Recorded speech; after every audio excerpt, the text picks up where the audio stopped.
राधे राधे गोविंद गोविंद राधे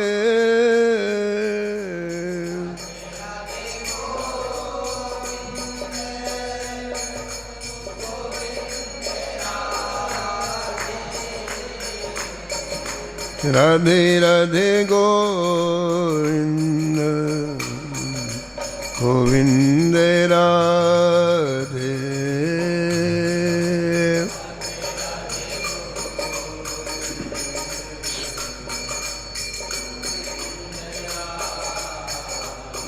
हाँ राधे राधे गोविंद गोविंद राधे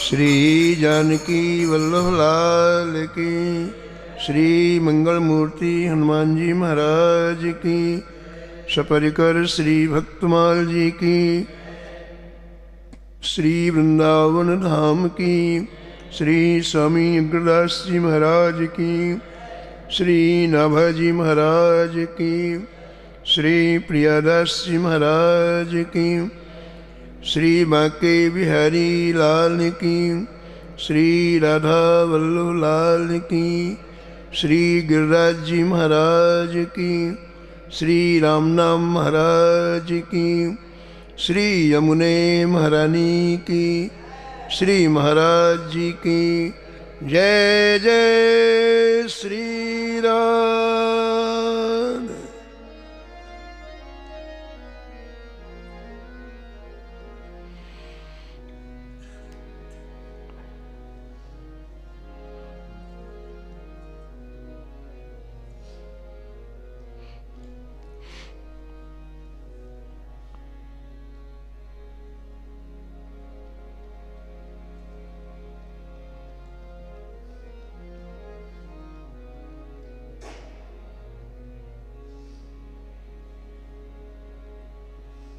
वृंदावन की माधुरी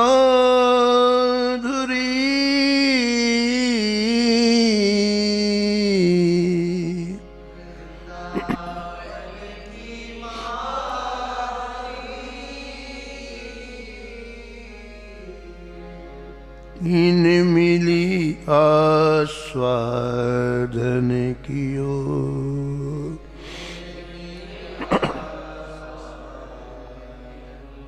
वृंदावन की माधुरी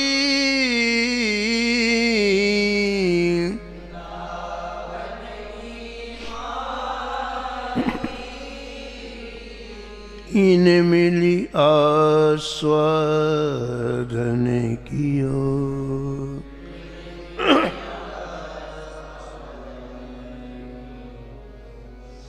सर्वसि राधा रमन भट्ट गोपाल उजागर,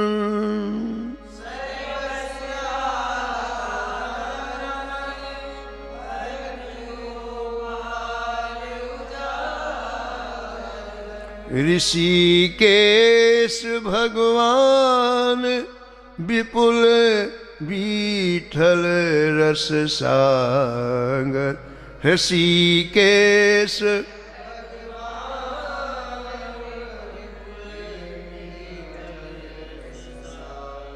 थानेश्वरी जगन्नाथ लोकनाथ महामुनि मधुश्री रंग,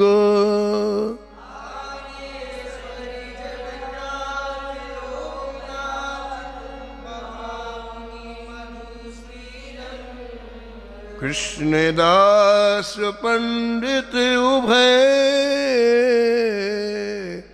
अधिकारी हरिअंग,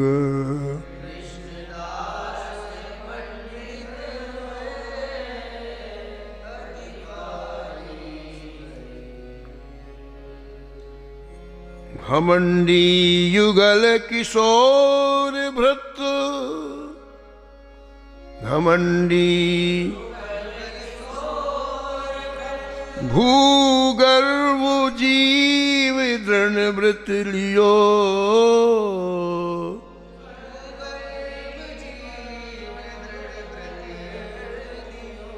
वृंदावन की माधुरी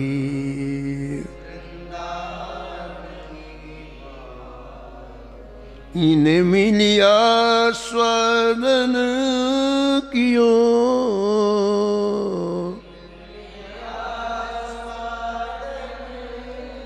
वृंदावन की माधुरी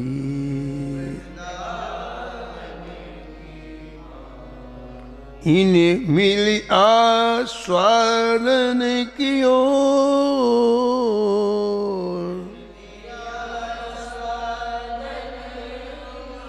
इनी मिली आस्वादन कियो।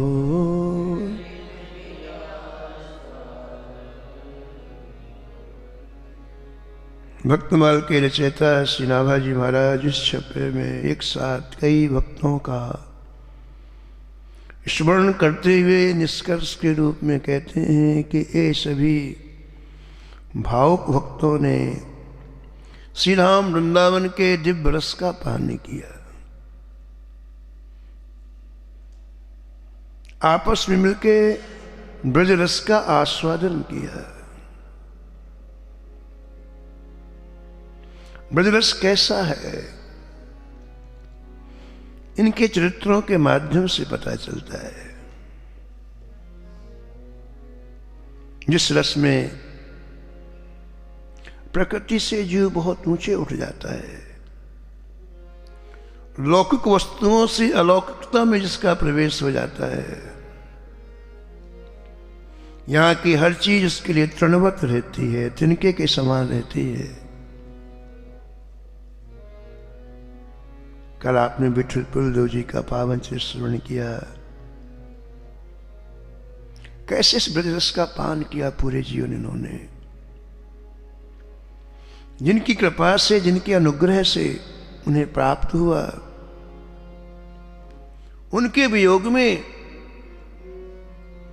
अपने शरीर को रख नहीं पाए, प्राणों को रख नहीं पाए। जैसे कोई तिनका तोड़ के फेंक देता है, ऐसे स्वामी हरिदास जी के वियोग में अपने प्राणों को तत्क्षण छोड़ दिया।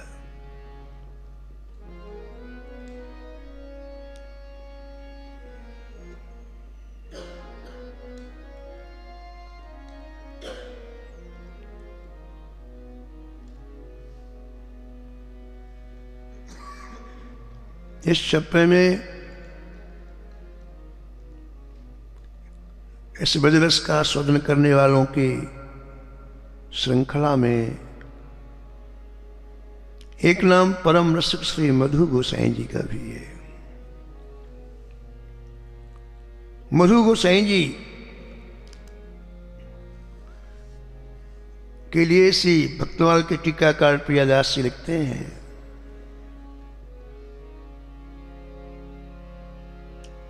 इन्होंने केवल तीव्र इच्छा की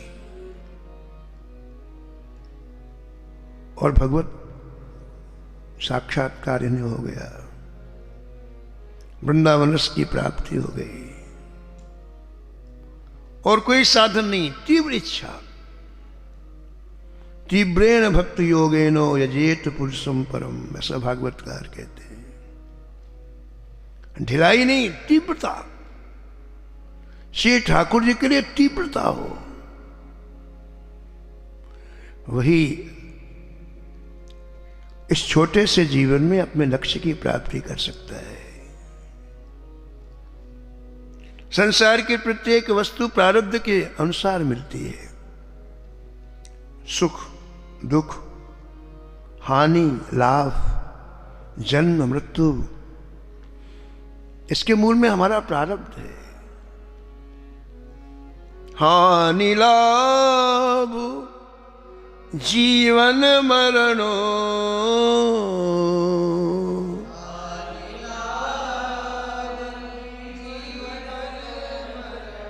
जस अपजस विधि हाथ,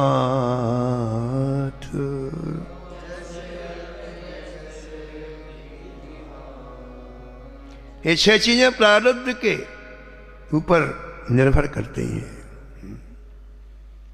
इसलिए इनके बारे में सोचना, इनके बारे में समय नष्ट करना बेकार है। धनुष से तीर निकल चुका है, निकलना थोड़ी है। अब जो सुनिश्चित है वही होने वाला है, इसलिए इनका चिंतन नहीं। फिर किसका चिंतन? जिसको प्राप्त करना है उसका चिंतन। ये तो प्राप्त है,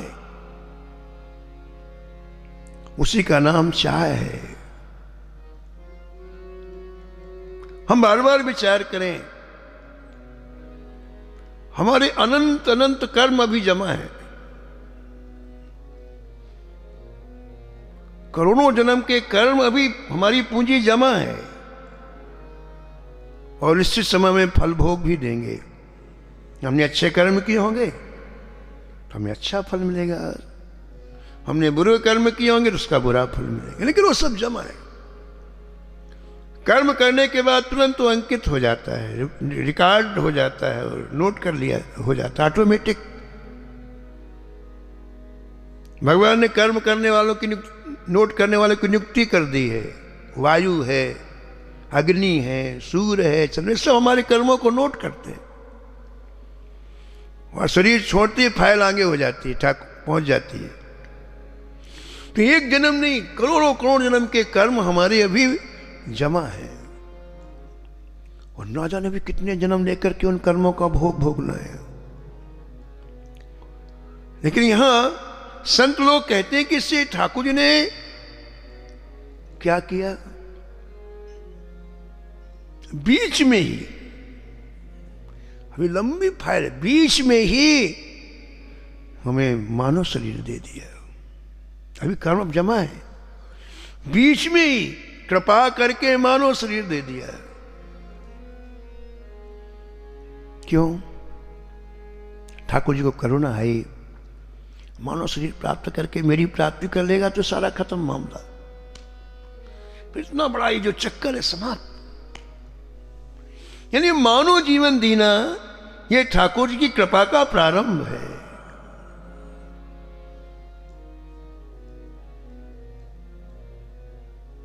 कबहू की कर, कबहू, इस लंबे अंतराल में कभी कभी ठाकुर जी की इच्छा होती तो मानव जीवन दे देते हैं।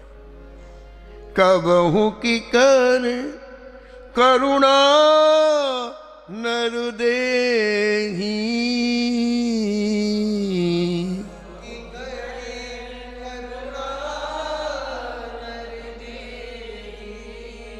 कबहू की कर करुणा नर देही,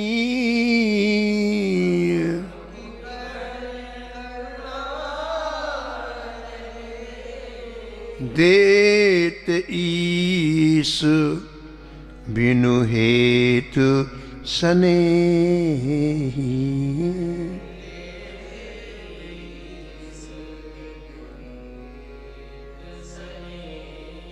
देती ठाकुर जी देते बिनु हेतु, अकारण, केवल इतने लंबे अंतराल को समाप्त करने के लिए। नहीं तो हमें न जाने कितनी बार जन्मना पड़ेगा, मरना बरबस। जैसे हम नहीं चाहते कि रात हो फिर भी रात होती कि नहीं, हम नहीं चाहते कि दिन हो फिर भी दिन होता है कि नहीं। जैसे बरबस रात और दिन होता है, ऐसे बरबस जन्म लेना पड़ता है और मरना पड़ता है। इस लंबी साइकिल को ठाकुर जी ने समाप्त करने के लिए मानव जीवन दिया है। और सुनो आप, कितनी बड़ी कृपा ठाकुर जी की। हम विचार करें, यदि ठाकुर जी कोई ऐसा apparatus लगा देते कि सबके मन की बात सामने प्रकट हो जाती, तो बताओ रोज कितनी पिटाई होती है। कल्पना करो, हम लोग जितने बैठे हैं सबके मन की बात कोई ऐसा लगा देते कि मन की बात सामने आ जाती, सबको पता चल जाती कि हमारे मन में क्या है, तुम्हारे मन में क्या है, तो जीना दुर्लभ हो जाता है कि नहीं? बताओ आप, होता है कि नहीं होता? कितनी कृपा की ठाकुर, किसी के मन की बात पता ही नहीं चल सकती। बताओ, हमारे मन में हजारों चीजें हैं और यदि वो सामने आ जाए, पूछो मत महाराज, इतना बड़ा सम्मान हो कि पूछो मत, दे धड़ाधड़ पिटाई हो खूब। कितनी बड़ी कृपा ठाकुर जी की। कोई किसी के मन की बात को नहीं जान सकता। थोड़ी तो करना तो ठाकुर को ये ऑपरेटर 100 लगा देते थे, सबको दिखाई पे हमारे मन में क्या है। ये देखो। और तीसरी बात, हमारे मन में जितनी बातें आती हैं श्री ठाकुर जी उसको देखते ही नहीं। उसको देखें तो लाखों जन्म में हमारा निस्तार नहीं होगा, इतनी बातें मन में आती हैं। ठाकुर जी देखते ही नहीं। हमने ठाकुर जी की आरती कर ली, ठाकुर जी का कीर्तन, ये देखते ठाकुर जी बस। निगेटिव बात हमारी ठाकुर जी देखते ही नहीं है। ये कृपा है। जन अवगुण प्रभु मान न काऊ,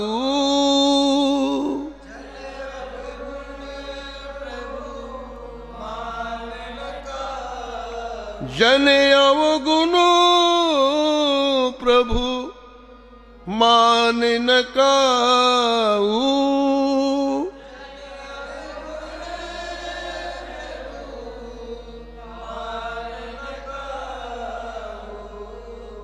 दीन बंधु अति मृदुल स्वभाव,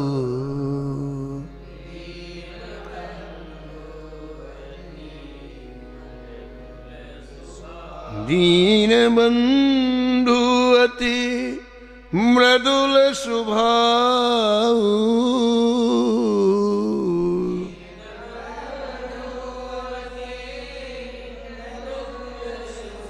मृदुल स्वभाव, मृदुल स्वभाव।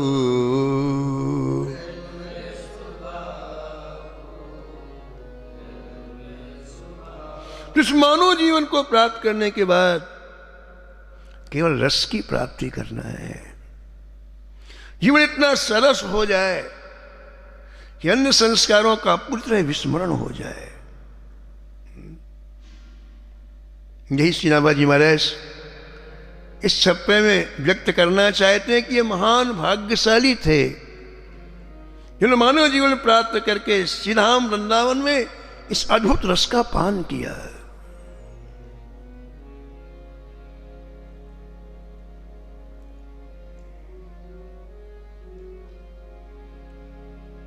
धर्म अधर्म कछु नहीं मानत,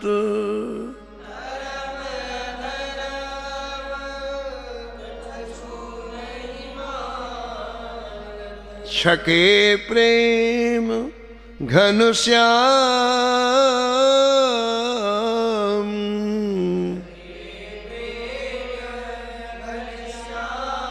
छके डूबे हुए, छके प्रेम घनश्याम,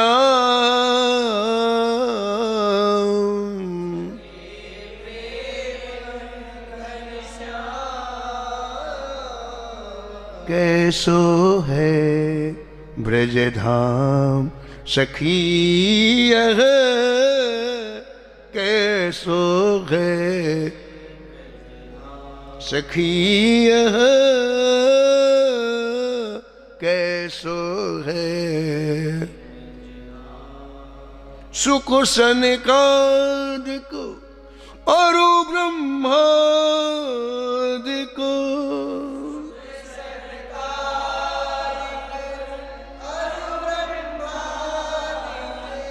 तेउ बिके विनुदान,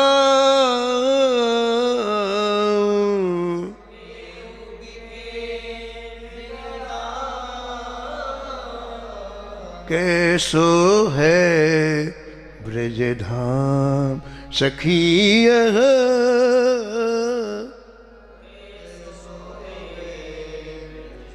सखी कैसो है।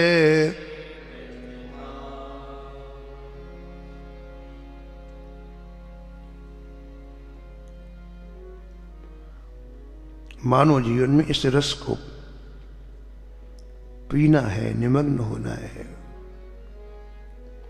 इन महापुरुषों ने वृंदावन में इस रस का पान किया, ऐसा नाभाजी महाराज के। तो श्री मधु गोसाई जी का स्मरण किया नाभाजी ने इस छप्पे में,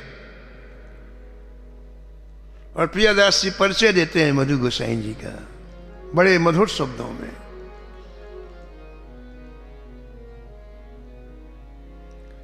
श्री मधु गोसाई आए वृंदावन चाहे, श्री मधु गोसाई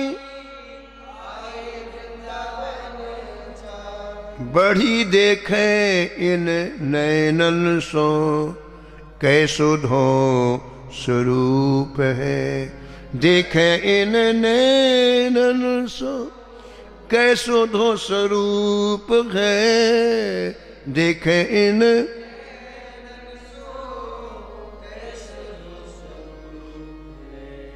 मधु गोसाई आए वृंदावन चाल बढ़ी,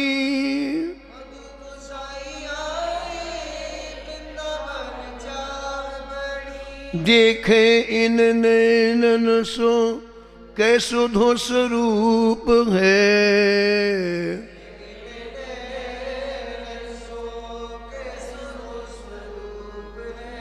कैसो धो स्वरूप है, कैसो धो स्वरूप है।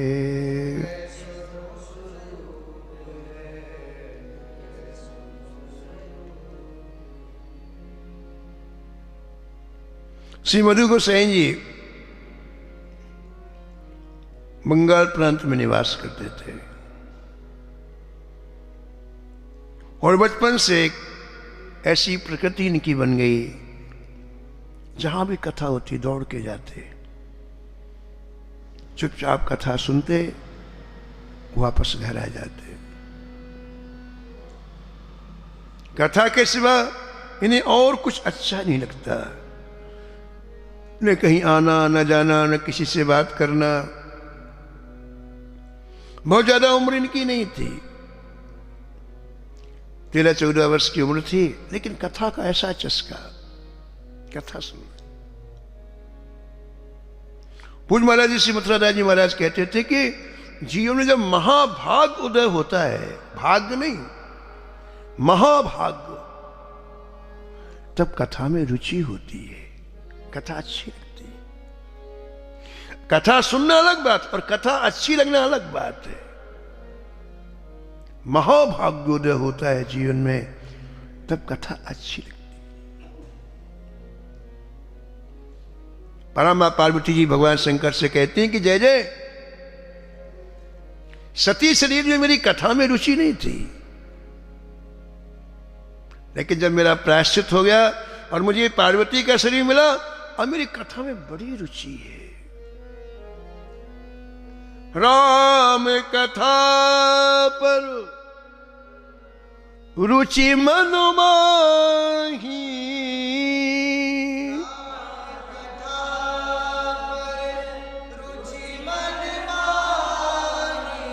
राम कथा पर रुचि मन माही,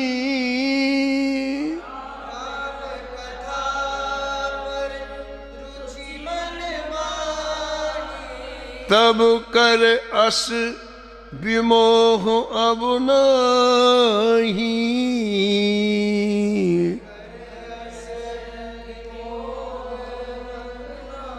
अब नहीं, अब ना, अब नहीं।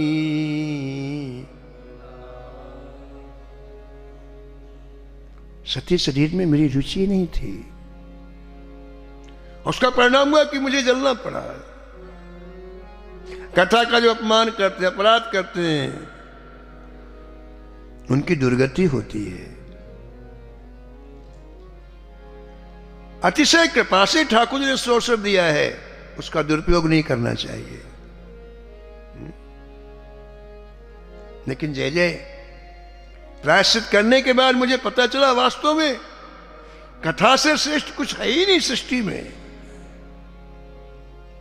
ये ऐसी गंगा है जो सभी लोगों को पावन करती है। जो गंगा प्रवाहित होती है तो उसी को पावन करती है जो उसके पास जाते हैं।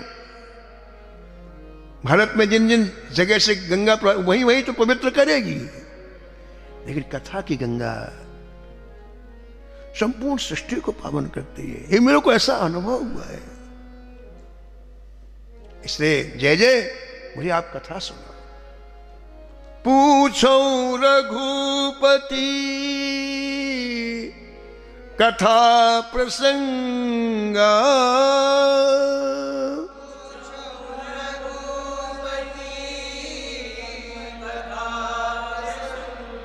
पूछो रघुपति कथा प्रसंगा,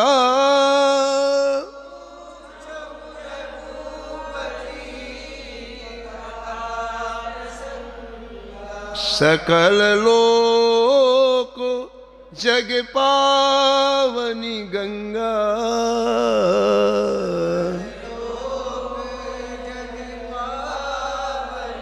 सकल लोक जग पावनी गंगा,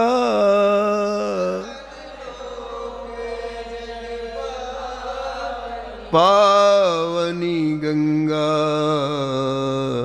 पावनी गंगा, पावनी गंगा।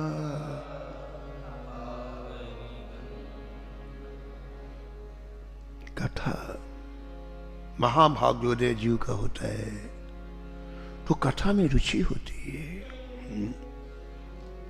सनकादिकों का महाभाग्योदय सृष्टि के प्रारंभ से कथा सुन रहे हैं, तृप्ति नहीं हुई। अभी कहीं कथा होती दौड़ लगाते हैं। ब्रह्मलोक से आते हैं, बीच में गंगा जी मिलती हैं, आकाश गंगा। आकाश गंगा में जल्दी से डुबकी लगाते हैं। अरे समय ज्यादा लगेगा, गीले ही चले जाते हैं। कथा में पूछेंगे तो समय लग जाएगा ना। ऐसी जटाओं से जल गिरता रहता है, छोटी छोटी, आके बैठ जाते हैं। हनुमान जी कब से कथा सुन रहे हैं, लेकिन हनुमान जी को कथा से तृप्ति नहीं। रस आता है। रामचरित सुन दे को रसिया,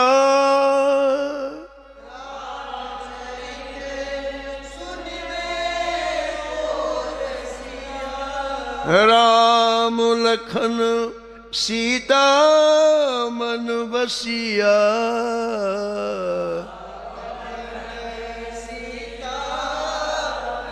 सीता मन बसिया, सीता मन बसी। कथा इष्ट को हृदय में बसाती है। कुछ नहीं करना है। यदि अच्छी तरह श्रवण हो जाए तो इष्ट आपके हृदय में निरंतर दिखलाई पड़ेंगे। मन बसिया। कर्ण के माध्यम से कथा अंदर आई और ठाकुर जी का साक्षात्कार होने लग गया। जब तक परीक्षित जी ने कथा नहीं सुनी थी, उन्हें नहीं पता था कथा में कितना रस है। परीक्षित जी ने जब तक कथा नहीं सुनी थी तब तक उन्हें बिल्कुल पता नहीं था कि कथा में कितना रस है। लेकिन परमहंस कृष्णचूड़ामणि श्री सुखदेव जी ने जब कथा सुनाना प्रारंभ किया और मात्र 3 दिन 4 दिन ही कथा सुनाई तो सुखदेव जी को याद आया कि भाई ये राजा था, कुछ खाया पिया नहीं। तो उसको कह दिया जाए भाई कुछ खा पी लो। तो कहा राजन आपकी जो इच्छा हो। आप कुछ ले लो, जो रुचि हो वो ले लो आप। 2 मिनट कथा बंद हुई, सुखदेव जी ने ये बात कही तो तड़प गई परीक्षित जी। हरे राम, कथा का रस कैसे बंद हो गया? देखो, पूरे जीवन कथा नहीं सुनी तो कुछ पता नहीं कथा में कितना रस है। इतनी बड़ी आयु में कभी कथा सुनी नहीं। वही हाल प्रेमियों हमारा है। हम कभी कभी कथा में बैठे हुए कथा नहीं सुनते हैं। बैठे हैं, चित्त की वृत्ति कहीं जा रही है, कुछ सोच रहे हैं, जो नहीं सोच रहे हो कथा में ही सोचते हैं। सब बैठे बैठे कथा कहां सुन रहे हैं हम? हमारा सुनना नाटकीय है, आनंद नहीं आ रहा है। कथा सुनने का मतलब ही है कि रसमय जीवन हो जाए। तो जब तक हम कथा सुनेंगे नहीं तब तक रस नहीं आएगा। परीक्षित जी का इतना जीवन निकल गया कथा नहीं, कोई मतलब नहीं क्या होती कथा। 3 दिन कथा सुनी, 4 दिन कथा सुनी और इतना रस मिला परीक्षित, इतना रस मिला कि एक क्षण के लिए पूछा राजन, आपको भूख लगी हो तो कुछ खा पी लो, कुछ चाय हो तो ले लो। इतने में व्याकुल हो गए। और क्या उत्तर दिया परीक्षित जी ने? भक्तमाल के टीकाकार प्रियादास जी लिखते हैं, श्रवण भक्ति का आचार माना गया परीक्षित जी को। कथा सुनो तो ऐसी आचार। परीक्षित ने सुखदेव जी को क्या उत्तर दिया? भगवान, अब मेरे प्राण तक्षक को काटने से नहीं जाएंगे। सारी चीज बदल गई। कथा ने सारे स्वरूप को बदल दिया, चिंतन को बदल दिया। शरीर में हमारी दृष्टि थी, कथा ने शरीर से ऊपर उठा दिया। शरीर में दृष्टि है तो मृत्यु का डर लगता है, कहीं मर ना जाए, कभी ये ना हो जाए कभी। लेकिन हम शरीर से उठे नहीं, हमें शरीर नहीं है, हम तो दिव्य श्री ठाकुर जी के अंश हैं। ईश्वर अंश जीव अविनाशी, अविनाशी हैं हम। चेतन अमल सहज सुख राशि। कथा ने उठा दिया आपके चिंतन के को, आपके मनन को, आपके स्वरूप को। अरे कथा सुनने वाले के शब्द सुनो कितने निर्णायक हैं। एक सामान्य धरातल में रहने वाले व्यक्ति के शब्द सुनो कितने रफ होते हैं, कितने घटिया होते हैं। और जिसने कथा में अवगाहन किया उसके शब्द सुनो आप, कितने दिव्य होते हैं, कितने निर्णायक होते हैं। किंतु परंतु निर्णायक, जीवन में निर्णायक बनना चाहिए। जमुना जी गए तो जमुना दास, गंगा जी तो गए, ये कब तक चलेगा? निर्णायक बनो। श्री परीक्षित जी ने कथा सुनी और मात्र 3 या 4 दिन में परीक्षित जी का चिंतन सुनो। कहते मैं तक्षक के काटने से नहीं मरूंगा। जय जय हे गुरुदेव भगवान, अब मेरी मृत्यु कथा में आश्रित है। आप जैसे कथा बंद करेंगे मेरे प्राण चले जाएंगे।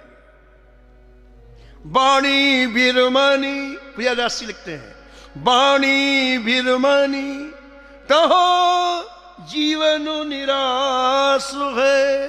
बाणी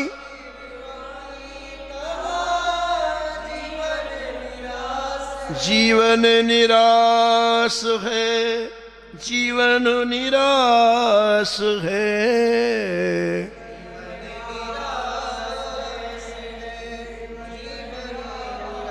जीवन निराश है, जीवन निराश है।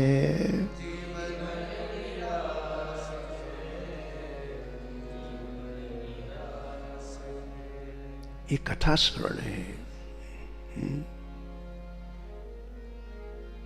संपूर्ण अयोध्या को श्री ठाकुर जी अपने साथ विमान में बैठा के ले गए दिव्य लोक में। हनुमान जी से कहा हनुमान तुम भी चलो।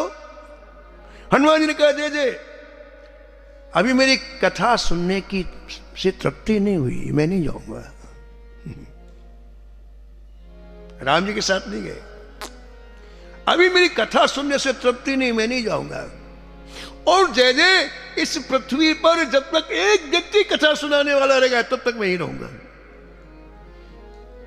ऐसी ऐसा रस कथा में कि राम जी के साथ नहीं गए। कितना रस होगा बताओ आप कथा में।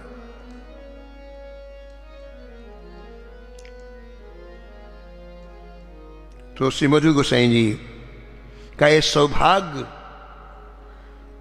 कि छोटी आयु में कथा का चस्का लग गया। कथा का तात्पर्य होता है श्री ठाकुर जी के स्वभाव की जानकारी। कथा की परिभाषा की जाए, कथा क्या है?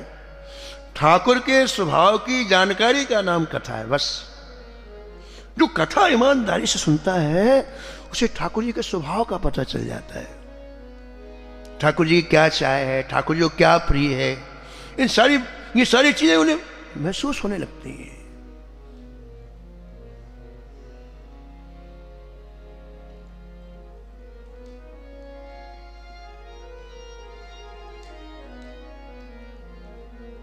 तो मधु गोसाई जी कथा सुनने लगे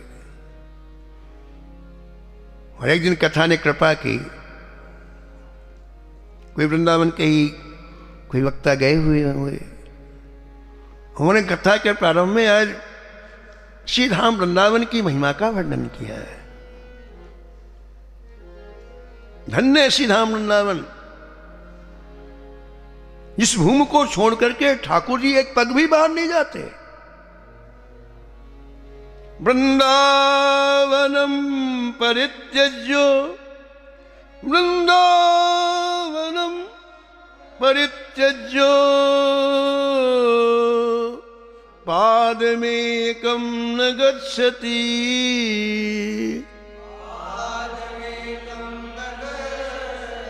पादमेकं न गच्छति, पादमेकं।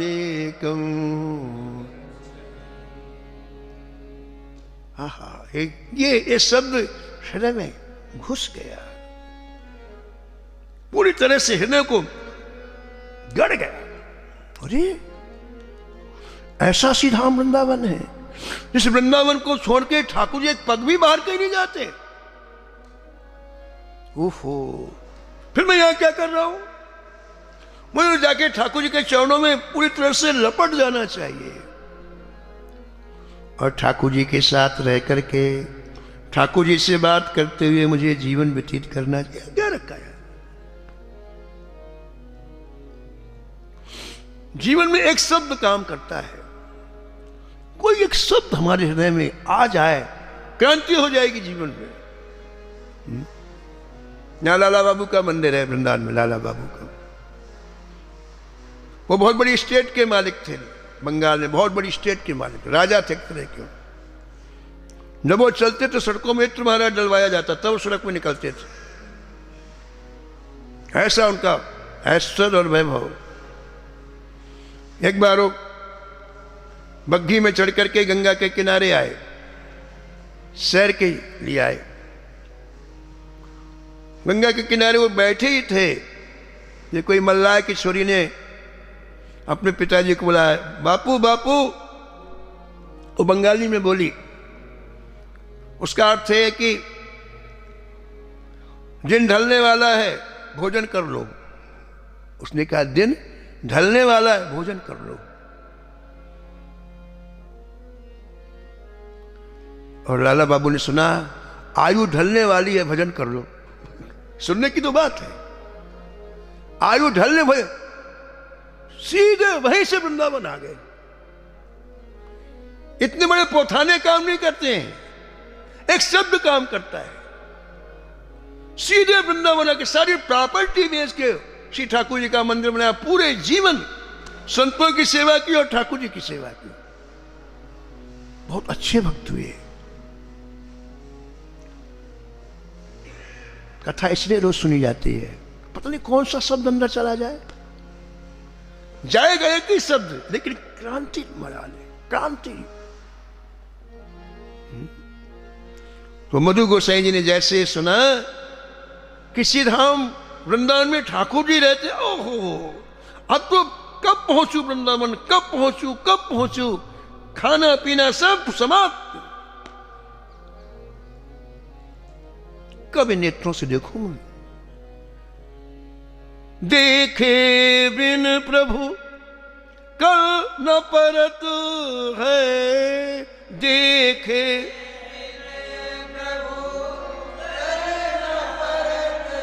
कथा सुनना ही ये है। जब बेचैनी ठाकुर जी के लिए हो जाए व्याकुल, तो आपने कथा सुनिए, नहीं टाइम पास किया है। देखे बिन प्रभु कल न परत है,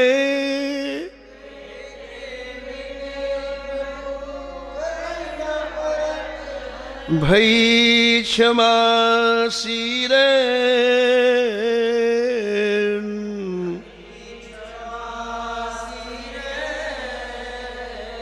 मीरा के प्रभु कबूर मिलोगे,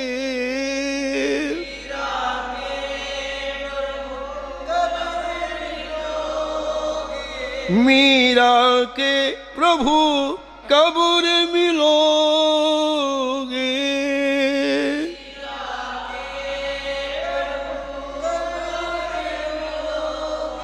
दुख मेटन सुख ऐन,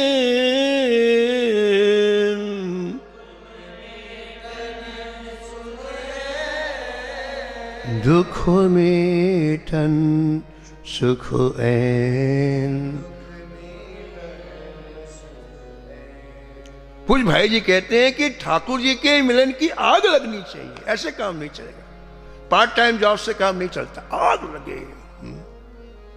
देखे बिन रघुवीर पद जिय की जननी न जाए, भरत जी को आग लग गई, मैं राम जी को देखूंगा। राम सिंहासन सामने आया, हटाओ, गुरु जी की आज्ञा आई, हटाओ, मां की हटाओ, मेरे को रघुनाथ जी के चरणों का दर्शन करना, बाद में बात करना। कोई ये आग है, कथा आग लगाती है, ठाकुर जी को मिलने की व्याकुलता उत्पन्न करती है। इसलिए कथा प्रेम की जननी है। इसलिए जीवन में कथा नहीं सुना, वो थोथा आदमी है, कुछ भी नहीं है, खाली एम्प्टी। प्रेम की मां है कथा, यहीं से प्रेम उत्पन्न होता है। कथा जितने प्रेमियों को देखो आप, जननी है कथा प्रेम की। बस महाराज जैसे थे वैसे चल पड़े, कथा स्थल से ही चल पड़े। मधु गोसाई जी ने वैसे सीधा वृंदावन के लिए चल पड़े। कब आएंगे? कल आएंगे, आज नहीं आएंगे।